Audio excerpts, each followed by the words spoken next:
हमारी मांग है अग्निपथ योजना वापस ली जाए, पक्की भर्ती दोबारा से शुरू की जाए। और यदि कांग्रेस पार्टी को अवसर मिलेगा देश में तो हम ये पक्की भर्ती दोबारा शुरू कराएंगे, देश की फौज पे जो गौरव था उसको दोबारा बनाएंगे। बदलाव की जरूरत क्यों आई, मैं सरकार से पूछना चाहता हूं। ना तो देश के नौजवान ने मांग करी, ना देश की फौज की तरफ से कोई मांग उठी। तो देश के हमारे general former chief of army staff general MM Naravane ji ने कहा कि ये एकदम से आश्चर्यचकित करने वाला फैसला था। जहां 60 से 65 हजार की भर्ती हर साल होती थी, वहां 45 हजार अग्निवीर लिए गए पिछले वर्ष। अगर भर्ती की रफ्तार को इसी रेट से आगे बढ़ाया जाएगा तो 14 लाख की हमारी फौज घटकर 8 लाख की फौज हो जाएगी। बदलाव की जरूरत क्यों आई, मैं सरकार से पूछना चाहता हूं। ना तो देश के नौजवान ने मांग करी, वो देश का नौजवान जो सुबह 4-5 बजे उठकर अपने खेत से निकलता है, स्टेडियम में खेत में दंड बैठक करके रेस लगाता है, तैयारी करता है, देशभक्ति का भाव जिसके दिल में कूट कूट के भरा है, ना तो उस नौजवान ने मांग करी, ना देश की फौज की तरफ से कोई मांग उठी। तो देश के हमारे general former chief of army staff general MM Naravane ji ने कहा कि ये एकदम से आश्चर्यचकित करने वाला फैसला था। ना किसी राजनीतिक दल ने मांग करी।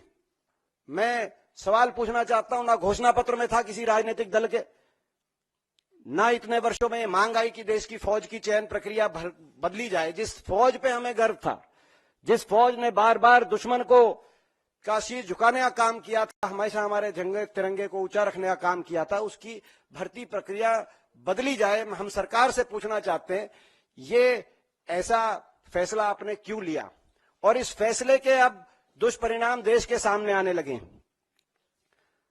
पहला दुष्परिणाम, जैसा कि हमने आपत्ति इस पे करी कि 4 साल के बाद बिना पेंशन घर वापस आ जाएगा, तो कहां जाएगा। जिस पर कैलाश विजयवर्गीय जी का बयान आया कि ऐसे नौजवानों को भाजपा कार्यालय के द्वार पे चौकीदार की हम नौकरी देंगे।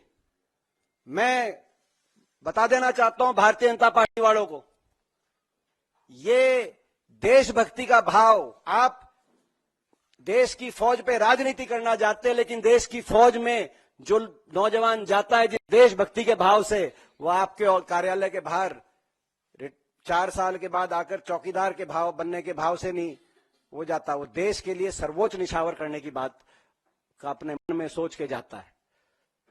हमने कहा कि 4 साल बाद क्या होगा, और दुष्परिणाम सामने आए। ये पहले पता था कि बिना पेंशन के वापस आ जाएगा। प्रधानमंत्री जी ने रेवाड़ी में, हरियाणा में आकर 2014 का अपना चुनाव प्रचार का अभियान शुरू किया था और कहा था 1 रैंक 1 पेंशन हम देंगे, नो रैंक नो पेंशन, बिना पेंशन के वापस आ गया। लेकिन उसके साथ साथ दुष्परिणाम, अभी शहीद में फर्क नहीं किया जाता, दुश्मन की गोली में फर्क नहीं किया जाता, और जो जवान अपनी छाती अड़ाए दुश्मन की गोली के आगे, उसकी छाती में फर्क नहीं हो सकता। लेकिन इनने कर दिया।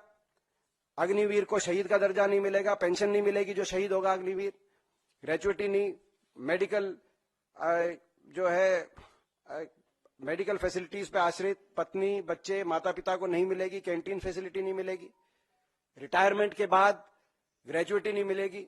राहुल गांधी जी के नेतृत्व में एक जय जवान अभियान कांग्रेस पार्टी ने उसका बिगुल फूका है, जिसकी गूंज देश के कोने कोने में सुनाई दे रही है, आने वाले समय में और सुनाई देगी। और इस संघर्ष के रास्ते पे हम रहेंगे, और यदि कांग्रेस पार्टी को अवसर मिलेगा देश में तो हम ये पक्की भर्ती दोबारा शुरू कराएंगे, देश की फौज पे जो गौरव था उसको दोबारा बनाएंगे।